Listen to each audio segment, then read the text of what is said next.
далай их гоё. Хөсгөл нуур бол нөгөө тектоник хагарлын нуур. Тэгээ Монгол улсын хэмжээнд одоо манай цэвэр усны 70% бол бүрдүүлдэг. Ус чандан нэртэн. Манайх бол шууд утгаа дуудаг. Тэгэхээр тэр ямар нанди юм бэ? Бид нар бол тусаагч ирэхгүйгээр авч байгаа тухай. Команд бол биелүүлэх шүү дээ. Тэр чинь бас биелэгдэшгүй даалгавар шүү дээ. Нэлээд акшн ийм ажиллагаа байсан. Бид өөрсдөө юм хийх шүү дээ. Энэ бол инновац зохион бүтээлтийн том кейс.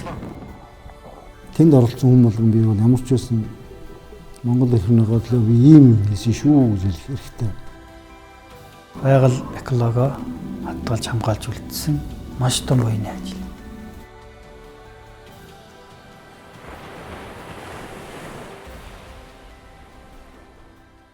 Одоогийн Монгол улсын ерөнхийлөгч ухрааг хөрөлсөх Монгол улсын ерөнхий сайдаар ажиллаж байх хугацаанд 2019 оны 332 дугаар тогтоол мөн засгийн газрын 2020 оны 193 дугаар тус тогтоол дээр хөсгөл нуурт живсэн тээврийн эсрэг татан гаргах экосистемийг хамгаалах бохирдлыг бууруулах чиглэлийн зүй заалтуудыг тусгаж өгсөн тийм тусгайлсан тогтоолуудад гарч өгсөн байна.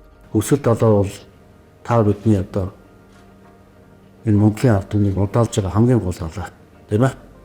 Цэнгэг усны 70% одоо өсгөлт хангадаг. Тийм учраас одоо өсгөлт талыг хамгаалах чиглэлээр бид дөрвтэй хэмжээнүүдийг авч явуулах хэрэгтэй. Энэ тогтоолын хүрээнд байгаль орчин аялал жуулчлалын болон батлан хамгаалгын сайдаар ахлуулсан ажлын хэсгийг тухайн үеийн одоо ерөнхий сайдын 117 дугаар захирамжаар одоо байгуулсан байдаг. Энэ захирамжийн хүрээнд онцгой байдлын ерөнхий газар байгаль орчин аялал жуулчлалын яам хамтраад өвсгөл нууранд одоо живсэн тээврийн хэрэгслийг илрүүлэх, эрен хайх, татан гаргах ажиллагааг ерөнхий сайдаас өгсөн үүргийн дагуу зохион байгуулах ажлын одоо ийм чиглэлийг бол авсан. Том ажлын хэсэг гэж бид нар бол ярьдаг. За ингээд ерөнхийлөгч маань бол энэ ажлын хэсэгт бол ахиж чиглэл өгөөд энэ том ажлын хэсгийн орлогч дарга нь батлан хамгаалахын сайд байсан. Энэ ажлын хэсгийнхэн бол 21 оны 7 сарын сүүлээр үед яг газар дээр нь очиод үйл ажиллагаатай танилцсан. Гүнд живсэн байгаа одоо Сүхбаатар хөлөгийн онгоцыг нөхцөл байдлын газар дээр нь үзэж шумбагч нар яг гүндэнд байгаа живсэн объектын уртын өргөнийг шигдсэн байдал ямар хэмжээтэй байгаа гэдэгээс ерөнхий хэмжээг судалгааг авсан байна. Ерөнхий ажлын хэсэгтэй танилцуулж ерөнхий ажлын хэсэг маань тусгайлан мэргэжлийн баг бүрэлдэхүүн ажиллуулъя. Энэ ажлын хэсгийг батлан хамгаалахын сайдын 2021 оны 199 дугаар тушаалаар онцгой байдлын ерөнхий газрын тэргүүн дэд дарга бөгөөд штабын дарга бригадын генерал Жээл Чүтэмсүрэн гэр удирдуулсан онцгой байдлын ерөнхий газар зөвс төсний жанжин штаб шинжилгээ ухаан технологийн их сургууль үндэсний батлан хамгаалах их сургуулийн бас бүрдсэн дэд ажлын хэсгийг байгуулсан байна.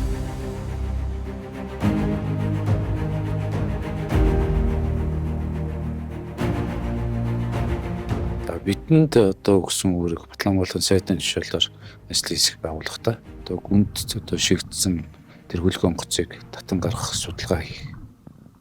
Энэ судалгаан дээр үндэслээд энийг татан гаргах шаардлагатай тооцооллыг боловсруулах. Тооцоололтоо үндэслээд шийдлээ боловсруул. Яаж татж гаргах юм? Юу ашиглах юм? Хаанаас ямар дэмжлэг авах юм? Энэ шийдэл дээр үндэслээд тэр ажлыг зохион байгуулах технологийн карт гэж дутаалах байхад технологи байдаг бол тэр ажлыг гүйцэтгэх технологи байна. Тэгээ энд ажиллагаанд оролцоод яг баг бүрдүүлээд эрдэмтдээ суугаад судалгааны ажилд орсон эхлэв.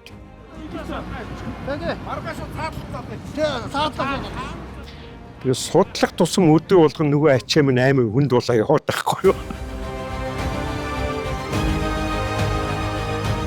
Нөгөө онгоцны чи өөрийн жин болоод 306-аас 9 тонн л доо. Тэгээд нөгөөтг чи усан дотор байгаа болохоор бүх нөхсвөрөө тэр чи ус дүүрсэн учраас эзэл хүний жин гэж тооцдог. Инхээр бол 1200 гаруй тонн жинтэг яаж одоо шулуун баталт хийх юм бэ? Нэлээд төстэй нэлээд ойролцоо онгоцны бүх жинд байн бичгүүд нь тий олж аваа. Тэгээ тэн дээр бид нэлээд их ажиллаж байсан. Тэн дээрээс юу ажилласан юм бэ гэхээр хэдэн зэгээс татаж болох юм. Бид аль зэгээс осорлоо татаж болох юм. Аль зэгээс татахад хамгийн бага шаардах юм. Туршилтаар дээрээс нь ямар хөдөлгөөний хэлбэрүүд харуулдаг гэдгээр тодорхойлсон байна. За Паскалийн хууль, Ньютоны хууль, Архимедийн хууль, шингэний механикийн хуулиуд, тий хүч очих онолууд энэ одоо хууль онолуудыг яг амьдрал дээр хэрэглэе гэж тооцоод үзэж байгаа. Тэгэхээр Монгол улсын нутаг дэвсгэрт үйл ажиллагаа явуулдаг уул уурхайн байдгийн энэ компаниудаас техникийн төхөөрөмжийн судалгаар энэ одоо хөлөг онгоцыг татах тийм одоо шатхтай техник хараахан гарч ирв. За ийм учраас бид нэр гадаадын одоо технологиг судлаа гэсэн. Энэ үед гаднаас тусламж авъя гэхээр ковидын нөхцөл байдал үүсэж байсан. Олон улсын байгууллагуудаас хандаад за яг ийм мэрэгжлийн байгууллагууд болоод хурж ирээд мэдээж одоо татхан гаргана гэвэл маш их цаг хугацаа. Тэгээд тэдний чи өөрсдийн нэг ашигладаг техникүүд орж ирнэ тийм үү. Тэгэхээр тэрий чин авчирхад манайх ч нөгөө далаад гарц байхгүй учраас салгаад тээвэрлээд авчираад нөгөөдгийг чин угсарна. Тэрсэн маш их цаг хугацаа. Ийм учраас бид тэр Монгол арга ухаанаараа Монголд байгаа юмараа Монгол инженерүүдэд итгээд гаргая л гэдэг шийдэл төрсөн. Энэ төслийг санаачлагчдаа ингээд яг ийм тооцоо технологийн картын дагав хийх гээд одоо ингээд явж байгаа гэдгийг илтгэсэлтэй. Ингээд илтгээд гарахад бид нар төрөөсөө 3 л чиглэлийн хатуу үүрэг өгсөн. Наад Монгол эрдэмтэн багш нарынхаа тооцоолол. За энэ цэргийн зөвлөх инженер энэ багш нарынхаа аргачлал.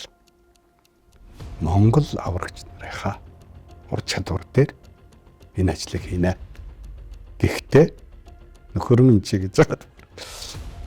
Хүн алчаа. Хөдөлмөр хамгаалал аюулгүй байдлын чиглэлээр маш тодорхой үүрэг өгч шээ.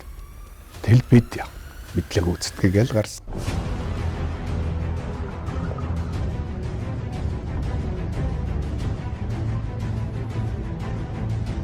За тэгэх үстэй үзье. Гэхдээ бидэнд ямар нэг тийм төсөөлөл айгүй баг байсан. Яа татах юм? Анхудаа одоо усан живсэн хөлөг онгоцыг татчих шүү дээ чинь анхудаа. Ямар хүчин чадалтай хэдний ширхэг ямар төрлийн машинууд те тоон төхөөрөмжүүдтэй байж аж энэ зүйлийг хэрхэн яаж татах вэ гэдэг дээр л гэж. Одоо биднээсээ хэлснээр 1300 тонн жинтэй гэж штэ. Тэрнийг татчихарахад татах хүч нь 300 ньютоноос баггүй байна. Ерөөс нэг өндөгшгөл юм байгаа байхгүй. Яа барьсан газар бол ханцарч унчих гэдэг тийм. Ус онгоцыг өөрөх зорилт төрөөс хийдгүү шүү дээ тийм. Чи хөвөлөх зорилттой хийдэг байдаг. Тэгээд асар их хүнд жинтэй юм байгаа. Тэгэхээр тэнд дөр зангууны өнөөс өөр барьцтай ч юм байхгүй учраас одоо тэр их олон тороосууд чи хаанаас нь барих юм. За тэгвэл манай зэвсэгт хүчинд ийм юм байд юм аа. Битэстэй үгүй. 75 тонны ийм татдаг ийм техник хэрэгсэл байна. Хэд вэ? За ямар ч ихний ээлжинд хоёр ийм юм байна гэдэг өгчихгүй. Тэгээ нөгөө эдгээр чинь нөгөөх нь тооцно. Энэ чинь одоо дийлэхгүй. За тэгвэл 3 байна бэл. Тэгээ нөгөө дүүс нь ахиж бодсон. 3 чинь дийлэхгүй. За тэгвэл энэ чинь полис паст гэдэг ингээд 30 нэмэгдүүлдэг хоёр техник нэмэгдүүлдэг. Тэгээд татъя гэсэн чинь 300 байх хэрэгтэй гэхэд 225 татах гэдэг. Нэгдүгээрт бол цөөхөн таталт хийднэ гэж үзээд, хоёрдугаарт тэр гандалах мань өөр хөнгөн байх хэвээр. Ажиллагааны хувьд маш хөнгөн байж бид нар осорлого гүйцэтгэх хэвээр. Энэ шаардлагын хүрээнд багийн гүшүүд тооцоолоод 28 мм-ийн гандалтыг сонгосон. Энэ нь бол нөөцийн коэффициентгүйгээр шууд сонгогдсон байж байгаа. 2-2-оор нийлүүлээ. Энэ тийм үү. Далайтай ажиллахын тулд биднээс заавалчгүй нэг том талбай хэрэгтэй байхгүй. Голын зориулттай энэ үүрэг бүрийг бид нуурын мандал дээр ажлын байрлалд ашиглая. Энэ 120 дамыг даацтай тавцанг бид тэр хэсэгчилж байгуулад тэн дээр кран гаргая. Ус шахдаг, сордог тэр галын машиныг ашиглая. Даавшгүй бид тэнд ажлын байр, дулаацах байр, шумбагч нарын одоо хэрэгслийг төрд хадгалдаг юм байр байгууламж барья.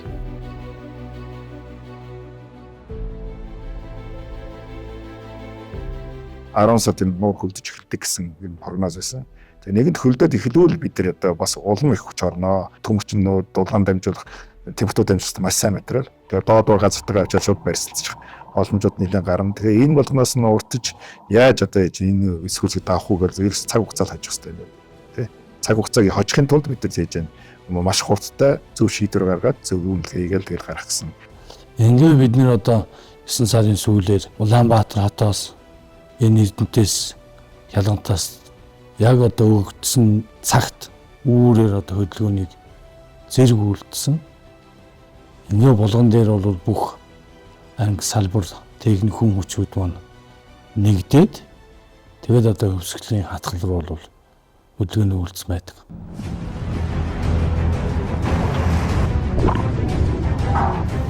Улаанбаатар хөдөлгөөн офсыг татан гарах ажлыг 2021 оны 9 сарын 20 оны өдрөөс 10 сарын 10 оны өдөр Өвсгөл аймгийн Алаг Эрдэнэ сумын Хацууд тосон зохион байгуулсан.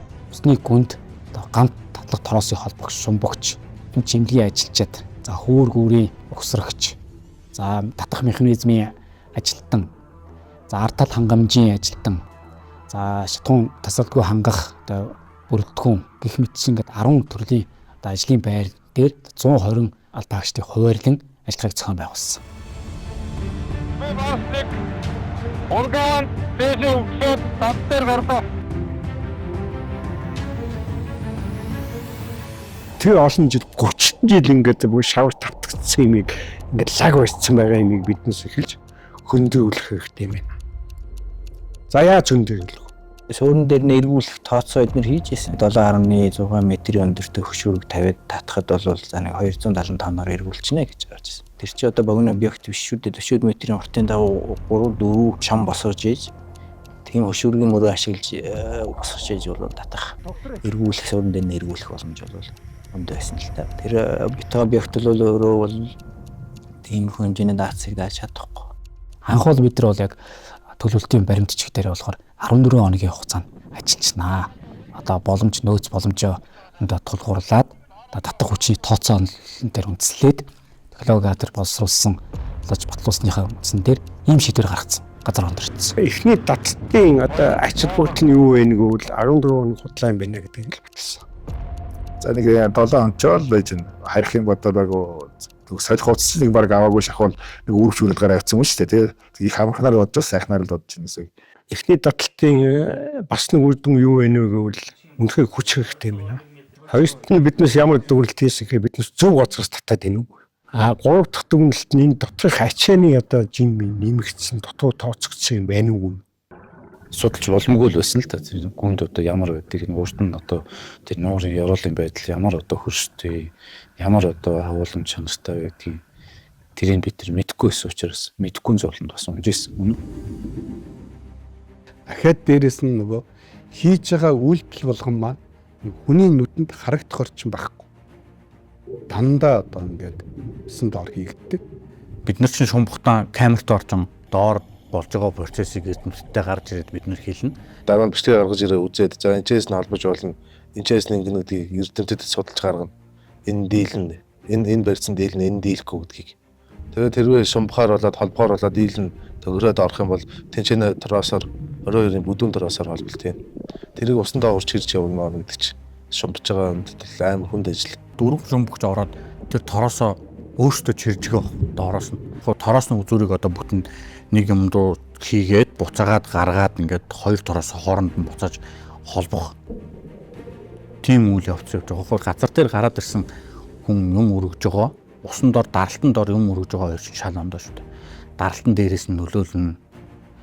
Тэгээд одоо багдаал нэг 2 дахин нэмэгдэх юм уу дээр өргөж байгаа юмны маань хүнд татж байгаа тороосны маань хүнд нь зүгээр энгийн газар дээр чирж байгаа өргөж байгаагаас бол хүндэрнэ гэсэн. Доороос юу хөрөөмөр авч орж юм тастна. Яаж татж гаргана л гэж бодчихсон. Өдөр өдөрсөн температур буураад байдаг. Бүх таталтыг зарсан. Гэрэлтэй цагт бүгдөө хийж бүх операцуудыг хийгээл. Ашиг нь одоо нэгээс 2-3 цаг хүртэл маргаашхын үйл ажиллагааг тий яах вэ гэж төлөвлөх хэрэгтэй. Одоо тэр төгжийг би хараад ирсэн шүү дээ. Манайх бэхэж өгөөд дээрээс нь загснууд оруулаад би наад коммуникейшн төгжөө яг тэр файлын төгжөө бүгдийг харуулсан шүү дээ. Тэгээ штаб дээр бүгд л одоо яг л мэтгэлцсэн гэдэг юм уу, ном хаялсан гэдэг юм уу, тэг янз янзын арга марга ухаан бүдээс үүслээ. За маргаашийн юун дээр бол яг ийм аргыг хэрэглэж ингэж үзье. Энэ дээр зүйлсээ дараагийн шийдвэрүүд гаргана гээл те. Яг бол нөгөө дахиад өглөө болчвол нөгөө цэргүүд ч бүгдээр босоод ирэхэд те бүх юмуд бэлэн байж явах хэвээр.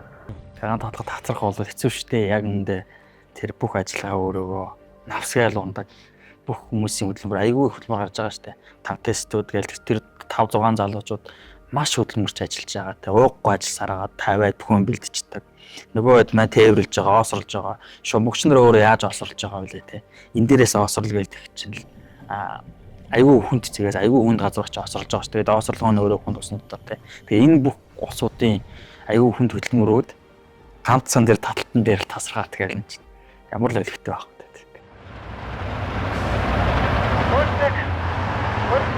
Танки тороос тасарлаа. Хоёрын тороос тасарлаа. Хоёрын тороос тасарлаа. Окей. За одоо яах вэ? За тэгвэл цөмөр 3 танкн дээр байгаа бүх караза нэмий. Караз нөгөө ингээд татангуудаа хүчин алдагдаад ингээд буцаад нааш цаас болоод байгаа. Холхиулээ. Холхичот нь танк татчих. Тэнгуудаас шаврын жоо хөндөж магадгүй тэгэнгүүт танк тийсэн татдаг. Би шийдэл гаргаад тэгээ ингээд татсан. Тэгээ энэ бол үр дүнгөө өгсөн. Хөлгийн үнцүүс хөдөлгөөн ажиллаж байна. Хөлгийн сүүл хэсэгт хөдөлгөөн ажиллаж байна. Энэ үед Архимедийн хүчийг хэрэгэлсэн. Тэгээд татах хүчний хүч очихсан. Онлыг хэрэгэлсэн. Өөрөөр хэлбэл онл практик хоёр давцсан. Далайн мандалтай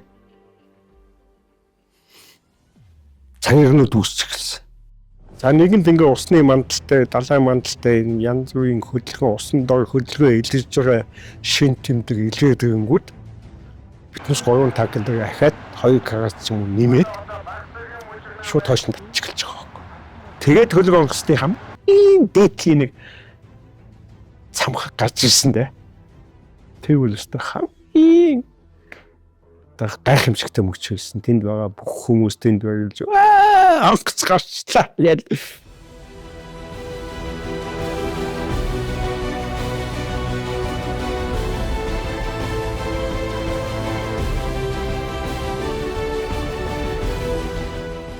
Шумбагч нар хийсэн ажиллагаа үр дүн гарч байгаа. Нөгөө тэнд татж байгаа танкийн механик болох юм бэ. Нөгөө нуурын мандал дээр тороос дараасан 234 дугаар ангийн осчин дайчид. Бидний ажил бас болох юм шиг.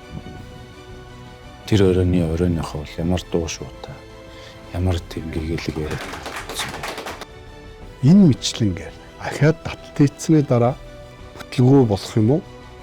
Одоо нэг тайлагдах үйл ажиллагаа болно шүү дээ чинь ажил. За нэг бол тороос тасрах үйл ажиллагаа бол. Тэгэхээр л бид хэд нөгөө татах хүч маань эрсдэлтэй байгаад байдаг.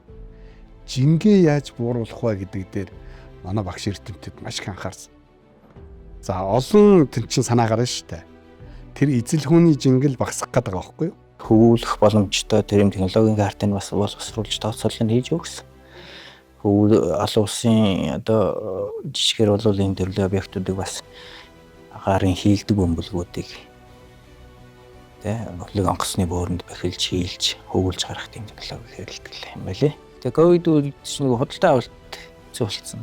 Энийг яаж орлуулах гэсэн чинь яг манай боломжит нөхцөл бол олгой хамирал болоод ирж байгаа байхгүй юу?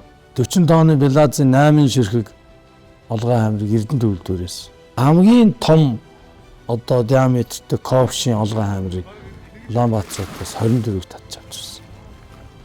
Тэгээ манай ус чаврагчид ингэж эвтэйхэн ивхэд тэгээд тэр онсон онгоцныхоо өрөөнүүд рүү шумбаж ороод нөгөө алсаараа дахиад өгтөн манайхан компрессор оруулж хийлээд ингээд нийтдээ одоо 30 гаруй тийм бат олгой хамрыг дотор нь оруулж нөгөөдөл чинь ингээд яаж юм гэхдээ зэрэг шууд дээшээ хөрөөл таазнуудаа тулаад ингээд нэг 2 хонцны дараа бол бас 2 дахь одоо хөдөлгөөн том урт хөдөлгөөнд явсан. Бидний ч бас баярлал хөөрөөл бас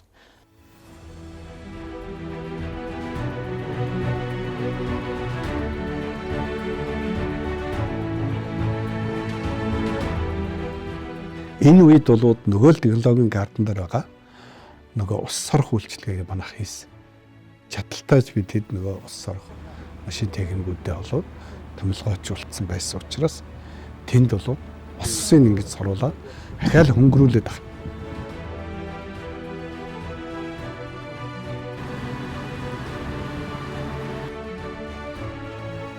Тухайн үедний шийдвэрлээл эрдэмтдийн баг уулзал за энд нэг ийм мод тэг болсон шумбагчд мэдээлэл авъя болгон өгнө. За тойс үзлээ одоо энэ тлийн буланд ийм нэг шороо байна. Энэ тлийн сэнс нь их хүн олсон байна. Энэ тлийн сэнс нь хоёр сэнстэй шүү дээ. Энэ тлийн сэнс нь гайгүй байна. За одоо энд ийм нэг том мод байна. За энэ дэгүү ингэж гарах юм байна гэх. Ингээ энэ бүх мэдээллийг манай шумбагчд авъя болгон өгдөг байхгүй. Ийм л процесс тэнд болчихсон. Нийтдээ ерөөдөө усан дотор миний хувьд гэх чинь 32 цаг усан дотор орж шумбалт хийж шумбалт хийж өвөр гүйцэтгсэн байна тийм.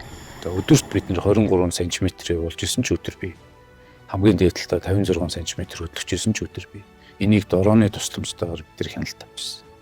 За одоо дараагийн нөхцөлд бол яаж чинь өдөрт 10 20 м-ээр явдаг гэсэн. Яг тэр цаг мөчид нөгөө дараг хойно явж ирсэн. Тэгэл бид чинь нөгөө яг үйлдэл болтныгаа дараагад нөгөө зургаар илтгээл явж исэн чинь тэнд байж байхдаа дарга нөгөө Оросын талаар буулгасан баг. Бид хэд нөгөө юугаа болоод одоо яг ингээд одоо ийм байдал дээр ингээд болгоцсон гэсэн бүр гайхсан гэж байна. Гэтэ баг монголчууд одоо ингэж чаддгийн багтай гэдгээр гоё. Хүний чадахгүй гэсэн юм бид чадсан. Аимшигтэй тийм одоо нөгөөгээд гарах карамагаан ч байсангүй. Өмнө Монгол улсад 1200 тонн TBT-г татсан түүх байхгүй. Монгол хүний ухааныг ашиглаж болох юу л вэ? Бүх юм ашиглаад тэгэл ямар ч хэрэгтэн гаргаад ирсэн дээ. Хүн болгон өөрөө өөрсдөө оногдсон үүрэг. За ахаад дээрэс нь байгууллага болгоно байгаа боломж. Энийг л одоо зөв ашиглаж чадах юм бол хамтарч ажиллаж чаддаг юм байна. Энд чинь цаашдаа хамтарч ажиллахаас илүү дадлаг сургалт болоо явчихж байгаа байхгүй юу? Энэ томилогдсон бүрэлдэхүүн бол нэг талаасаа одоо үр бүлээсэн цэргийн албан хаагчид, нөгөө талаасаа бол мэрэгжлийн одоо эрдэмтэн судлаачид байсан. Эдгээр бол шинжлэх ухааны үндэслэлтэйгээр энэ татан гаргах ажиллагааг одоо эрж зориг, төсвөр хатуужил одоо мэрэгжлийн өндөр ур чадвар гаргаж одоо нэг баг болж одоо гаргасны үр дүн гэж боддог.